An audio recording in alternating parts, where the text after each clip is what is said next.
नमस्कार दोस्तों, आपका बहुत बहुत स्वागत है आज की कहानी में। उम्मीद करता हूँ आप सब लोग अच्छे होंगे, खुश होंगे। दोस्तों, सर्बियन डांसिंग लेडी का वीडियो तो आप लोगों ने देखा ही होगा। उसका वीडियो देखने के बाद आप लोग हंसते भी हैं, मजाक भी उड़ाते हैं कि अरे ये कैसी औरत है, कैसे डांस कर रही है अजीब तरीके से।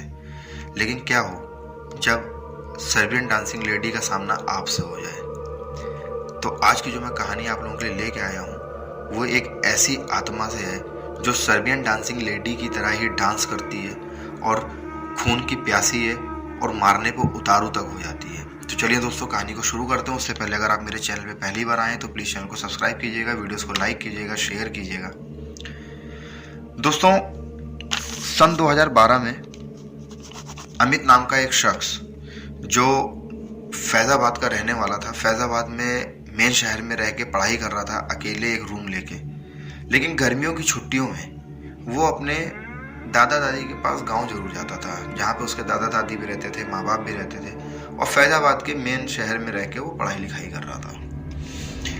गर्मियों की छुट्टी आती है 2012 में, वो अपने दादा दादी के साथ पास और अपने माँ बाप के पास गाँव चला जाता है।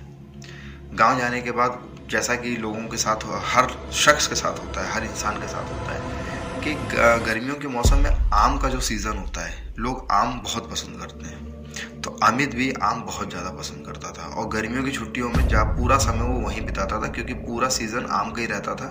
तो वहीं पे अपने दादा दादी के साथ रहता था, मम्मी पापा के साथ रहता था, अपने दोस्तों यारों के साथ घूमता फिरता था। रात में कभी कदार आंधी तूफान आता था तो रात में बाग बगीचे निकल जाता था आम बटोरने के लिए। और मतलब कि घूमना फिरना ये सारी चीजें लगी रहती थी गांव में उसकी। तो 18 मई 2012 के दिन गांव में बहुत तेज तूफान आता है, बहुत तेज आंधी तूफान आता है, रात में करीब 10 साढ़े 10 बजे के आसपास। और इतना तेज आंधी तूफान आया कि उसने अपने दोस्तों यारों को फ़ोन किया कि चलो चलते हैं बाग में। बाग बहुत बड़े बड़े होते हैं गांव में, आप लोगों ने देखे होंगे। तो अपने दोस्तों को फ़ोन करता है कि चलो आओ चलते हैं बाग में और आम लेके आते हैं, आम गिरे होंगे, आंधी तूफान आया है। लेकिन इस बार, इस दिन, इस रात कोई भी दोस्त उसके साथ गया नहीं। और जब गया नहीं तो वो अकेले ही आम बटोरने के लिए अपने बाग निकल गया रात में करीब 10:30 11 बजे। उसके माँ बाप ने बोला भी कि बेटा इतनी रात अकेले मत जा, अगर जाना है तो दोस्तों यारों के साथ जा, नहीं तो मत जा, कल सुबह चले जाना। लेकिन वो मानता नहीं है। वो बोलता है कि नहीं माँ, अभी मैं आता हूँ आम लेके और आप लोगों के लिए भी आम लेके आऊँगा और सुबह आराम से बैठ के हम लोग आम खाएंगे। तो 10:30 11 बजे के करीब रात में निकल जाता है अपने बाग में आम बटोरने के लिए। आंधी तूफान अब आके जा चुका था। वो आम बटोर ही रहा होता है, तभी बाग में जाके उसको एक दूर, करीब 200-300 मीटर दूर, उसको एक लेडी जो है, जैसा कि मैंने आप लोगों को बताया कि सर्बियन डांसिंग जैसे लेडी जैसे डांस नहीं करती है, जैसे आप इमेज में भी देख रहे होंगे, इस तरीके से कोई औरत दूर 200-250 मीटर दूर डांस कर रही है। जिसको देखने के बाद वो उसकी तरफ बढ़ता है, उस परछाई की तरफ बढ़ता है, उस औरत की तरफ बढ़ता है और वो उसके पास जा रहा है, धीरे धीरे जा रहा है। लेकिन वो जो औरत है वो उसी तरीके से डांस कर रही है। तो उसको लगा, तो शहर में रहता तो उसको लगा कि यार हो सकता है गांव की कोई लड़की हो और उसने वीडियो देखा हो सर्बियन डांसिंग लेडी का, तो वो उसी तरीके की डांस कर रही होगी। लेकिन पास जा रहा है, लेकिन वो और जो औरत है वो डांस करते हुए दिखाई दे रही है उसी सर्बियन डांसिंग लेडी की तरह ही। अब जो उसके और उसके औरत के बीच की जो दूरी थी, अब वो 200-250 मीटर से घट के करीब 30-40 मीटर थी। और जब वो 30-40 मीटर की दूरी थी तो तब उसको वो दिखाई देता है कि वो जो औरत है उसने एक सफ़ेद कलर की साड़ी पहन रखी है और उसके जो पूरे बाल हैं वो पूरे बाल खुले हुए हैं। अब ये हुलिया देख कर, ये हाल देख के वो थोड़ा सा घबराता है, लेकिन वो फिर भी उस औरत की तरफ बढ़ रहा है। वो अपने आप को रोकने की कोशिश तो कर रहा है, लेकिन वो रुक नहीं रहा है। उसको डर तो लग रहा है, लेकिन फिर भी वो उस औरत की तरफ धीरे धीरे बढ़ रहा है, धीरे धीरे बढ़ रहा है। और अब जब एक हाथ का फासला है उस औरत के और अमित के बीच में, तो तब वो देखता है कि वो औरत अब डांस जो कर रही थी वो उसको देख कर रुक जाती है, अमित को देख कर रुक जाती है। अब वो डांस नहीं कर रही है, अब वो चुपचाप खड़ी है।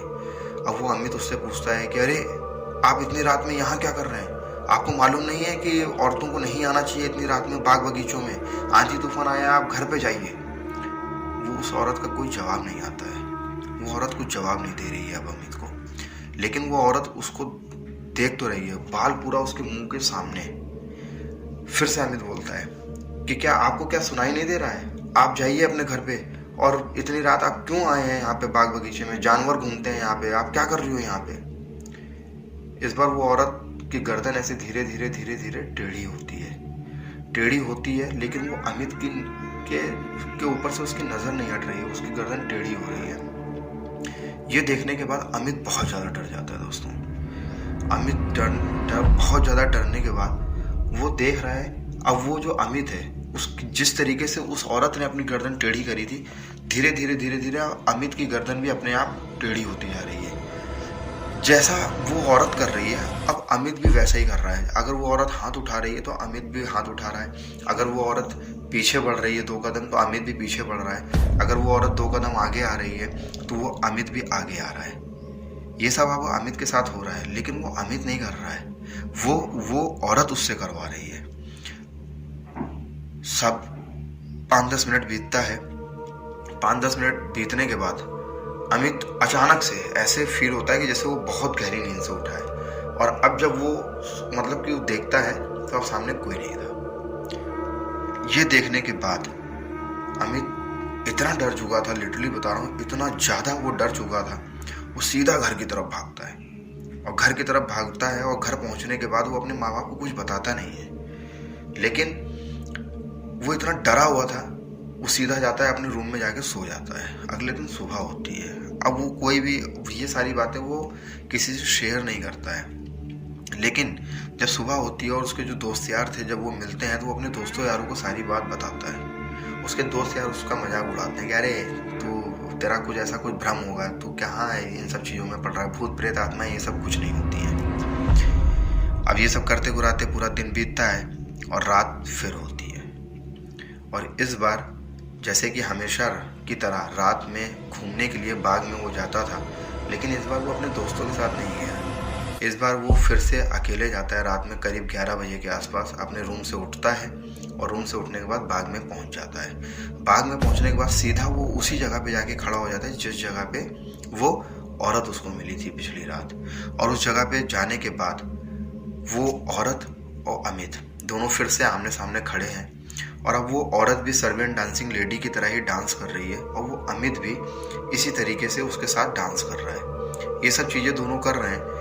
और दोनों करने के बाद करीब रात के 1-1:30-2 बजे अमित फिर से उसी बाग से अपने घर की तरफ जाता है, अपने घर पहुंचता है। अब उसकी माँ को ये फील हुआ कि रात में कोई आया तो है। जब वो उसकी आँख खुलती है उसकी माँ की, और वो जब देखती है तो देखता है कि अमित जो है वो करीब 1-1:30 बजे बाहर से अंदर आ रहा है घर के अंदर। खैर वो सारी चीज़ें उस रात वो छोड़ती है उसकी माँ। और अगले दिन सुबह होती है। अगले दिन सुबह होने के बाद अमित से वो पूछती है कि रात में 1-1:30 बजे तक तुम बाहर रहते हो, क्या हो गया, तुम इतनी देर रात में क्यों आ रहे हो, इतनी रात में क्यों आ रहे हो देर में। तो अमित कोई जवाब नहीं देता। अमित बोलता है अरे माँ मैं तो ऐसे फल वल लेने के लिए गया था, आम है तो मैं आम ढूंढने गया था कि कोई आम तो नहीं गिरे हैं। खैर ये सारी चीज़ें बातें करके वो अपनी माँ को टरका देता है। टरकाने के बाद अब उसकी माँ को कुछ तो थोड़ा बहुत शक हुआ था, क्योंकि रात में 1-2 बजे कभी भी अमित रात में घूमने जाता ज़रूर था, लेकिन रात में अमित इतनी रात नहीं आता था वापस। वो 11-11:30 बजे तक घर वापस आ जाता, लेकिन उस दिन 1:30-2 बज चुके थे। उसकी माँ को थोड़ा बहुत शक होता है। फिर से वो दिन पूरा अपना दिन दोस्तों के साथ बिताता है, खाना पीना खाता है, शाम होती है, शाम का खाना पीना खाता है, और करीब 8-8:30 बजे उसकी माँ बाप उसके रूम में अपने रूम में सोने चले जाते हैं और अमित जो है वो अपने रूम में सोने चले जाता है। और करीब 11-11:30 बजे वो फिर से उठता है और अपने घर का दरवाज़ा खोल के बाहर जाता है। और इस बार उसकी माँ सो नहीं रही थी। इस बार उसकी माँ यही जानना चाह रही थी कि ये इतनी रात जाता कहाँ है। अब जैसे ही अमित दरवाज़ा खोलता है तो दरवाजे की आवाज़ सुन के उसकी माँ को भी पता चल जाता है कि हाँ अमित अब बाहर जा चुका है घर के। अब वो अपने अमित के पिताजी को उठाती है। अब अमित बिल्कुल स्ट्रेट होते हुए, सीधा स्ट्रेट बिल्कुल चलता चला जा रहा है बाग की तरफ। और उसका पीछा उसके माँ बाप कर रहे हैं, लेकिन इस तरीके से कर रहे हैं कि ताकि अमित को ना पता चले कि अमित के पीछे वो लोग आ रहे हैं। खैर, अब अमित बाग में जाता है। बाग में जाके वो उसी जगह पे जाके फिर से खड़ा हो जाता है और उसी तरीके से डांस कर रहा है जिस तरीके से वो औरत डांस कर रही थी, लेकिन इस बार औरत उसके सामने नहीं थी। ये सब करते कुर्राते देखते हुए अमित के माँ बाप भी उसके पीछे पीछे जाके उसी जगह थोड़ी दूर पीछे जाके एक पेड़ के पीछे छिप के खड़े हो जाते हैं। अमित डांस कर रहा है, वही सर्बियन डांसिंग लेडी की तरह ही डांस कर रहा है, और देखते ही देखते वो औरत भी अचानक से उसके सामने आ जाती है। अब ये नज़ारा उसके माँ बाप भी देख रहे हैं, अमित के माँ बाप भी देख रहे हैं। वो अमित के माँ बाप ये सारी चीज़ें देख के उनको बड़ा अजीब व गरीब लगता है कि अरे ये अमित ऐसे क्या कर रहा है, और इसके सामने ये जो औरत है ये क्या है। खैर, ये सारी चीज़ें देख के वो बहुत ज़्यादा घबराते हैं और बहुत ज़्यादा डरते हैं, और फिर से वो अपने घर की तरफ निकल जाते हैं। अब अमित जो है वो पीछे पीछे अमित भी उनकी तरफ आ जाता है, लेकिन अमित को ये पता नहीं है कि उसके माँ बाप ने उसको देखा है ये सब करते हुए। खैर, ये दोनों अब अमित के माँ बाप सब लोग घर पे आते हैं। अगले दिन सुबह होती है। अमित के पिताजी अमित से काफ़ी कड़क आवाज़ में और डांटते डपटते हुए बोलते हैं कि आज के बाद तुम रात में नहीं जाओगे। लेकिन अमित का जो बिहेवियर था वो चेंज होना स्टार्ट हो गया था धीरे धीरे। अब अमित उसके पिताजी जब इतना बोलते हैं कि रात के समय तुम नहीं जाओगे अब बाग बगीचों में, तो अमित बड़ी तेज गुस्साते हुए बोलता है कि मैं जाऊंगा और मुझे जाने से कोई रोक नहीं सकता है। इतना ही बोलने के बाद उसके पिताजी को पहली बार ऐसा फील होता है कि अमित के साथ कुछ गलत हो रहा है। खैर, वो पूरा दिन बीतता है, रात होती है। रात होने के बाद अमित फिर से घर से बाहर निकलता है और उसी बाग में जाके उसी जगह पे जाके नाचता है, गाता है। वो औरत भी उसके सामने खड़ी होकर नाच रही है, और ये सारी चीज़ें करते हुए अमित के माँ बाप फिर से उसको देख रहे हैं। फिर से अमित घर की तरफ चला जाता है, पीछे पीछे उसके माँ बाप भी फिर घर की तरफ चले जाते हैं। अगले दिन सुबह होती है। उसके पिताजी उसको फिर से कड़क आवाज़ में डांटते हैं, डपटते हैं, और इस बार जो आवाज़ थी अमित की बोलने की आवाज़, अमित का बोलने का जो तरीका था, उससे ये साफ हो चुका था कि अमित के अंदर किसी आत्मा का या भूत प्रेत का वास हो चुका है। जब उसके पिताजी ने उसको डांटा डपटा, तो इस बार जो अमित के बोल थे वो ये थे कि तू मेरे को रोकेगा वहाँ जाने से? तू होता कौन है मुझे उस जगह पे रोक जाने से और उस औरत से मिलने से? अगर तेरे दम है तो तू मुझे वहाँ रोक के दिखा वहाँ जाने से। इतना बोलने के बाद अमित के माँ बाप को पूरा शक हो चुका था कि अमित के जो शरीर में किसी न किसी गलत हवा का या किसी न किसी भूत प्रेत आत्मा का वास हो चुका है, और वो जो औरत है उसी ने पूरा वास करके रखा हुआ है उसके अमित के शरीर पे। उसके बाद अमित के माँ बाप जो थे, गांव के ही पास में एक बहुत जाने माने बाबा रहते थे। उनको बुला के लाते हैं। बुलाने के बाद अमित को बाबा देखते हैं, देखते ही बोल देते हैं कि इसके ऊपर तो एक आत्मा ने वास कर रखा है, और वो आत्मा इसको चाह के भी नहीं छोड़ रही है, और अमित अपने वश में है ही नहीं।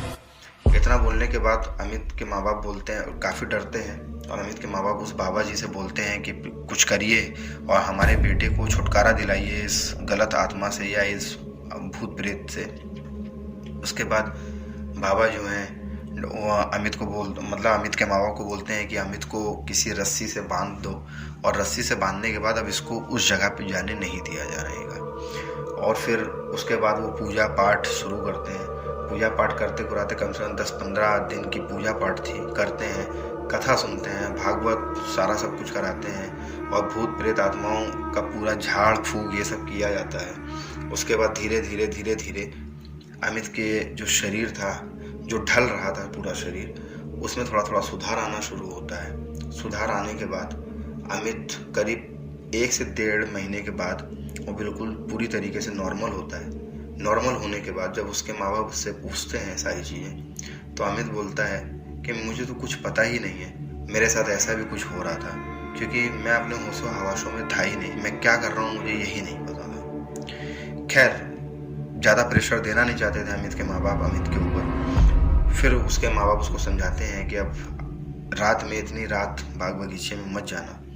उसके बाद फिर अमित, जैसा कि मैंने आप लोगों को बताया कि फैज़ाबाद में रह के पढ़ाई कर रहा था, तो वो फिर अपना शहर निकल जाता है पढ़ाई लिखाई के लिए, और फिर वो अपना पढ़ाई लिखाई करने लगता है। लेकिन आज भी है, अमित के माँ बाप जब कभी भी अमित अगर बाग बगीचे जाने की जिद करता भी है तो अमित के माँ बाप उसके साथ जाते हैं और अंधेरा होने से पहले ही वापस घर लेके आ जाते हैं, क्योंकि उसके माँ बाप भी इतना डर चुके थे, क्योंकि जिस तरीके का अमित का बिहेवियर था उस बिहेवियर को देख के डर चुके थे। और बाबा का साफ कहना था कि अगर ये 8-10 दिन और लेट हुआ होता और उस आत्मा का वास पूरी तरीके से शरीर पे हो जाता तो अमित को बचाया नहीं जा सकता था। तो ये थी एक सर्बियन डांसिंग लेडी की पूरी ऐसी एक कहानी, जो आत्मा बिल्कुल सर्बियन डांसिंग लेडी की तरह डांस करती थी और एक शरीर पे पूरी तरीके से वश कर चुकी थी। तो ये थी सर्बियन डांसिंग लेडी की पूरी कहानी। तो उम्मीद करता हूँ आप लोगों को कहानी अच्छी लगी होगी। अगर कहानी अच्छी लगी हो तो प्लीज़ चैनल को सब्सक्राइब कीजिएगा, वीडियोस को लाइक कीजिएगा, शेयर कीजिएगा अपने दोस्तों के साथ। तब तक के लिए धन्यवाद।